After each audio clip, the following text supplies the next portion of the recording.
Story 1. My experience with near death is a bit unconventional. I don't recall anything from the day I suffered a myocardial infarction, which led to cardiac arrest. My routine that day was as usual. I saw my kids off to school, walked the dog, then drove to an ice hockey game where, partway through, my heart attack struck. I remember nothing of the event itself, only waking up in the hospital surrounded by my wife and colleagues. As a firefighter-paramedic, I was fortunately in familiar hands, as the incident occurred within my own work jurisdiction. I was told later that I had felt unwell and retreated to the locker room, where I was found in a critical state. Immediate CPR was administered by an onlooker, followed by my colleagues who were alerted and quickly intervened with a defibrillator. I was resuscitated multiple times, demonstrating aggressive behavior in my confusion, which required restraint. The medical aftermath revealed a critical blockage in my heart, marking a stark reminder of my brush with mortality. However, it was through subsequent therapy that I ventured closer to the elusive memories of that day. I engaged in eye movement desensitization and reprocessing (EMDR) therapy, a method unfamiliar to me, aimed at reorganizing traumatic memories. During the sessions, a simple beeping noise, alternating between ears, acted as a conduit to the past. Initially, I saw nothing, but encouraged to focus on my first conscious memory post-incident, the imagery began to unfold. I found myself witnessing my own resuscitation from a detached perspective, observing my lifeless form and the frantic efforts of my colleagues to revive me. As the therapy progressed, I moved through scenes of my emergency treatment to a profound moment where I no longer felt seated in the therapist's office, but was enveloped in a serene light, floating. This sensation was unlike anything I had experienced, suggesting a departure from the physical world. Reflecting on this with my therapist, I struggled to articulate the experience without feeling irrational, yet she reassured me, affirming the validity of my experience as a genuine reprocessing of memory.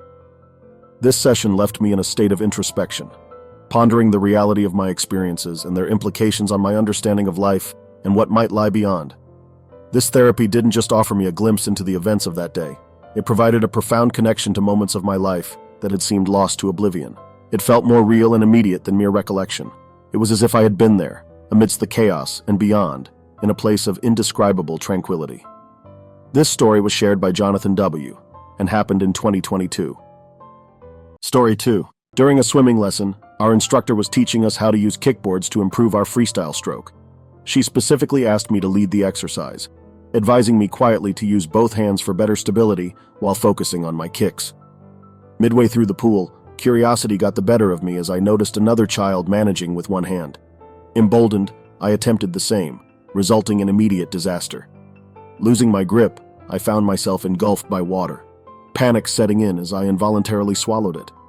As I sank, the overhead fluorescent lights blurring above me, my surroundings dimmed to darkness. In that fleeting darkness, snippets of my young life flashed before me, until suddenly I found myself observing the scene from a corner of the room. I watched in a detached state as my mother raced to the pool's edge in alarm, her distress vivid. My teacher, noticing the urgency, dived in with remarkable grace, swiftly reaching me and bringing me to safety. Meanwhile, other parents restrained my distraught mother as the teacher administered CPR, bringing me back. For the longest time, this memory lay dormant, with only the recollection of waking up confused by my mother's evident panic. It wasn't until a second, similar incident at the age of 12 that the full memory resurfaced. Caught by a powerful wave while boogie boarding, I found myself disoriented underwater. The sight of the sandy seafloor triggered a profound sense of déjà vu, unlocking the buried memory of my earlier experience. This realization propelled me to the surface, where I gasped for air and made it back to shore, exclaiming to my cousin the revelation of my childhood drowning. Curious about the authenticity of these fragmented memories, I questioned my mom. Her description of the events and the location confirmed the accuracy of my recollections. This unearthed memory provided clarity to certain behaviors I exhibited as a child, such as my fascination with lying at the bottom of pools and a regression in toilet training. Understanding this part of my past helped me make sense of those inexplicable actions, revealing the impact of my near-drowning experience on my subconscious.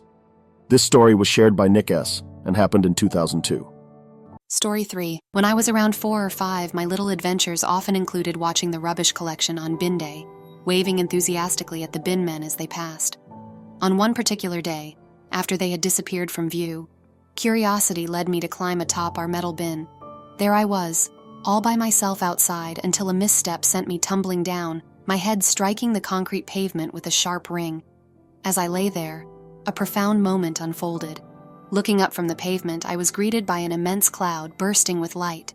At its heart stood a figure I instinctively recognized as Jesus, a young man with a beard, his eyes radiating kindness. His smile was one of pure love, and though he spoke no words, his message to me was crystal clear. "It's okay. You need to go back now, okay? You're going to be all right." The warmth and love in his gaze were overwhelming. I felt known, deeply understood. The next thing I knew, darkness had enveloped the street.